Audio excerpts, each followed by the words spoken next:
you. That answers my question. Okay. Great. We've got, let's see, a question here from Rebecca in Nashville. And I think this question is for everybody, so we may need to hold it till the end of our presentations. But she's asking what the benefit of using an online, or what you guys think the benefit of doing this online is versus manually. Time saving. Time saving, okay. Yeah, that came to my mind too. I think we're going to go ahead and go to our next one. You guys, please hold your questions. Oh, wait a second. I'm sorry. Judy, I see that you are in now. Let me see if I can unmute you. Okay, Judy, can you? Oh, wait a second. Here we go. Okay, Judy. Oh, hi. Hi. How come I can't see who all the participants are? Or... Oh, well, we didn't want to bog down your screen with all of that. Oh, okay. Okay, I just thought somehow I wasn't signed all the way in, or... Oh, okay. No, we've got about 19 people here with us. And you had a question for Tammy? No, I'm sorry. I just was trying to figure out how to get in. Okay, great. I'm glad that you're there now. And we've got quite a few people on the line now, so we're going to move right along. Next, we're going to hear from Damien Spence. Hello. Damien's with the United Way of King County in Seattle. And give me just a second here, and I'm going to make it where Damien can talk. Okay, Damien, can you hear us okay? Yes. Great, thanks. And Damien's going to talk to us now about what they've been doing in Seattle and what their plans are. And do I have control of my slideshow, Don? You certainly do. Okay. Greetings, everyone. So from Seattle, Washington, just north of where Tammy is contacting you from. And for United Way... I'm sorry, Damien, can you speak up a little bit? I think we're having a little trouble. Oh, turn up my phone. A little quiet. Okay. Perfect. Thank you. Okay. We've been doing an online letter of intent process the last 2 cycles. And I'll kind of walk you through our rationale. Don, I'm not getting the slideshow to progress. You should be able to click on the little arrows up on the right-hand side there. Yes, and it doesn't want to move. I clicked it for you. Yeah, that's just on your screen, though, Tammy. Oh, sorry. Let's see here. Try it now, Damien. Nope.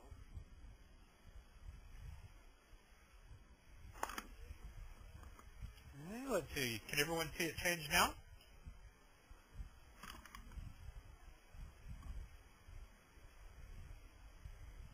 Does that change for you, Damien? No.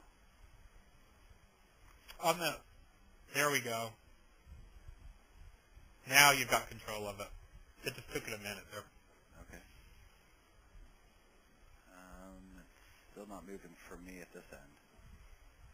Should just click up on the upper right-hand side. It says letter of intent, your first screen there, and then you just click the little arrow next to it.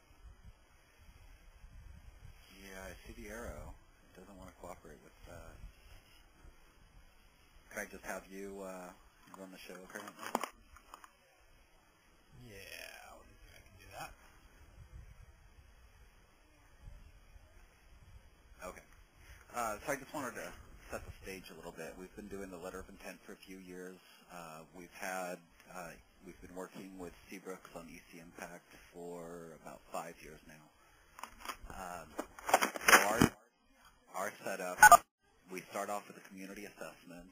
We've got a small planning staff, 2 of us, and what we look at is the entirety of King County, and we pull through all the demographics, look at the list of agencies, the geographic mix,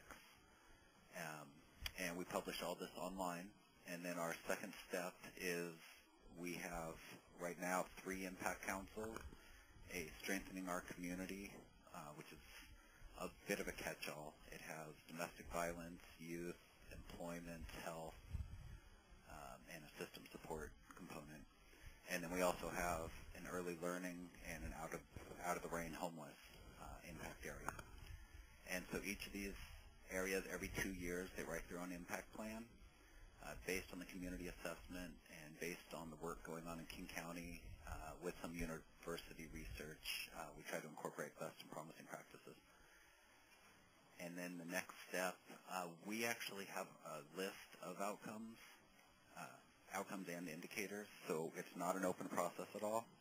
And that was our rationale for using this letter of intent, is we need to know going into a application cycle exactly how many agencies are applying and which areas they're going after. So after we've written our impact plan, we'll sit down with some of our agencies, with staff and others, and develop an outcome list. Most of our outcomes have 1 to 5 indicators and a decision rule.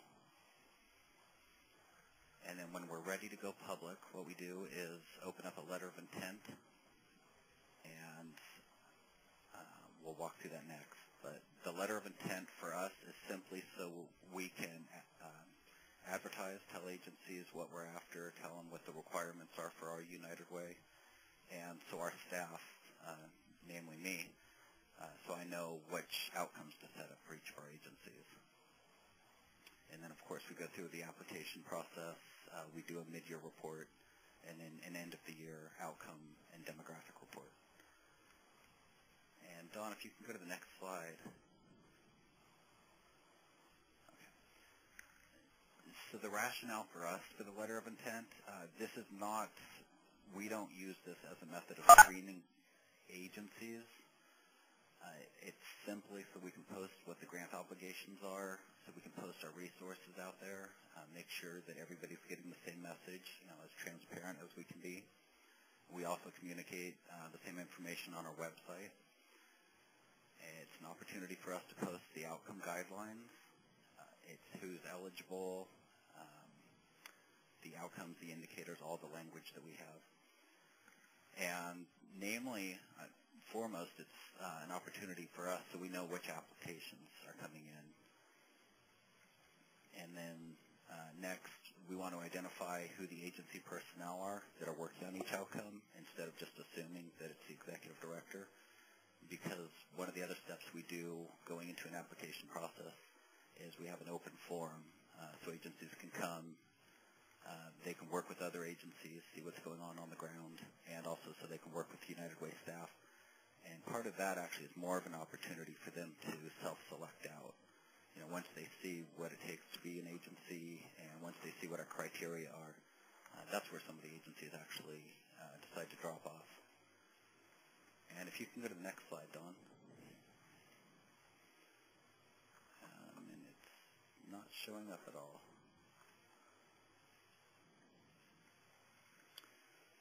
It doesn't appear that the slide is showing, but I'll go over the basic eligibility. What we do is we spell out our criteria and our deadlines, and essentially it's an agency declaration section. We want to make sure that they're a 501c3, that there's a non-discrimination area, that they can meet the contractual compliance and the Patriot Act compliance.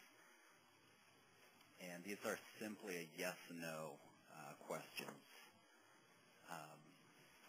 Again, there's no real screening going into the process at this time. And then the next slide, the outcome selection, it's not showing up